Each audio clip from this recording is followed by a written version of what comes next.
അങ്ങനെ അവരെത്തി ഗായ്സ്, എത്തി. എൻ്റെ ചേട്ടനും ചേട്ടത്തിയും ഞങ്ങൾ എത്ര നാൾ കൊണ്ട് ആഗ്രഹിക്കുന്നതാണെന്നോ ഇങ്ങനെ ഒരു ഒത്തുകൂടൽ. കുറേ നാളുകൊണ്ട് ഇന്ന് വരും, നാളെ വരും, നാളെ വരും, ഇന്ന് വരും എന്ന് പറഞ്ഞ് അങ്ങനെ അവസാനം എത്തി. അവർ വന്നതിൻ്റെ അന്ന് ഞാൻ നെയ്ച്ചോറും ചിക്കൻ കറിയാണ് ഉണ്ടാക്കിയത്. പിന്നെ ഞാൻ അടുക്കള കൈമാറി. പിന്നെ ഒരു ആഹാരത്തിൻ്റെ മേളയെന്ന് വേണമെങ്കിൽ പറയാം. വന്നതിൻ്റെ അന്ന് വൈകുന്നേരം പിങ്കുച്ചേട്ടൻ പൊറോട്ടയും പിന്നെ ഈ സിലോപ്പി നമ്മൾ ഗ്രില്ല് ചെയ്തെടുത്തതാണ്. ഇത് എൻ്റെ മുന്നോ നല്ല ടേസ്റ്റായിരുന്നു. അങ്ങനെ പിന്നെ എൻ്റെ ചേട്ടത്തി പിന്നെ അടുക്കളയിൽ വന്ന് ജോലി. ചേട്ടത്തി എന്ന് പറയണമെങ്കിൽ അവൾ എൻ്റെ ഇളയതാണ്.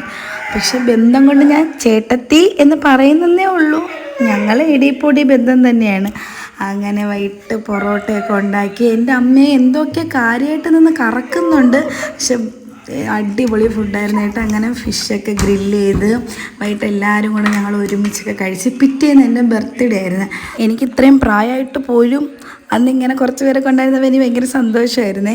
പിന്നെ അന്ന് എന്നെ പ്രതീക്ഷിക്കാത്ത ചേട്ടത്തിയുടെ മക്കളും അനിയന്മാരൊക്കെ വന്നു. പിന്നെ പിങ്കുച്ചേട്ടൻ്റെ വക ഗാനമേള, പാട്ട് മേള, അങ്ങനെയൊക്കെ അടിപൊളിയായിരുന്നു. നല്ല രസമായിരുന്നു അവർ നിന്ന് ആ 4 ദിവസം. പക്ഷേ ഇപ്പം എനിക്ക് തോന്നുന്ന ഒരു 4 മിനിറ്റ് പോലെ പോയി. പെട്ടെന്ന് സമയം പോലെ ഞങ്ങൾ അടിച്ച് പൊളിച്ചെന്ന് പറഞ്ഞാൽ ഞങ്ങൾ അത്രയ്ക്ക് അടിച്ച് പൊളിച്ച് എന്ന് വെച്ചാൽ ഒരു വൈബായിരുന്നു. ഞങ്ങൾ അത്രയും ദിവസം ഞങ്ങളുടെ ജീവിതത്തിൽ ഇത്രയും അടിച്ച് പൊളിച്ചൊരു ദിവസം ഇല്ലെന്ന് എനിക്ക് തോന്നണം. ഇത് എൻ്റെ ബർത്ത്ഡേ അന്ന് രാത്രി ഞങ്ങളൊരു തട്ട് ദോശ വൈബായിരുന്നേ. പുറത്ത് അടുപ്പൊക്കെ കൂട്ടി തട്ട് ദോശയൊക്കെ ചുട്ടിട്ട് സാമ്പാറും ചമ്മന്തിയും മുളക് ചമ്മന്തിയും ഓംപ്ലേറ്റൊക്കെ ആയിട്ട് എൻ്റെ പൊന്നോ കിട്ടിയില്ലായിരുന്നു. ശരിക്കും പറഞ്ഞാൽ ഞങ്ങളിത് മാനിഫെസ്റ്റ് ചെയ്ത കാര്യങ്ങൾ നടക്കുന്നതായിട്ടാണ് എനിക്ക് ഇത്ര ദിവസം കഴിഞ്ഞപ്പോൾ തോന്നിയത്. കാരണം ഞങ്ങൾ 2 പേരുടെയും കല്യാണം ഒരു 6 മാസത്തെ ഗ്യാപ്പിലാണ് നടന്നത്.